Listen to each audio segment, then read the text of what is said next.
अध घंटारे आकाशरू खसिला 5400 बिजुली चलीगला 5 रु अधिक जीवन। पूर्वर ओडिशारे सर्वाधिक बिजुली मारिबा रेकर्ड थिबा बेले आज एक नुआ रेकर्ड सृष्टि होईची। सारा राज्य रे एबे पश्चिमा झड़ प्रभाव रे वर्षा पवन सहित बिजुली घड़घड़ी लगी रही। पूर्वर भारतीय पाणीपाग विज्ञान केन्द्र पक्षरु सतर्क सूचना मिलिथिबा बेले आज अपराह्न रे भद्रकरे वासुदेवपुर अंचलर मात्र 30 मिनिट रे मारिची 5400 थर बिजुली।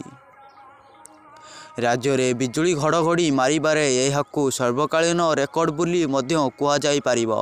बिजुली घड़घड़ी मारिबा नेई सतर्क सूचना प्रदान करिथिबा केंद्र सरकार को दामिनी अपरु यही सूचना हस्तगत होईची। तबे एते मात्रा रे बिजुली मारिबा परे वज्रपात जनित क्षयक्षति सांघातिक होई पारे। तबे वर्तमान सुधा मिलिथिबा सूचना अनुसार यही भयंकर वज्रपात घटना 5 जनकर मृत्यु घटी। आपण माने एबे देखुचंती एनपी नालू ब्लॉग।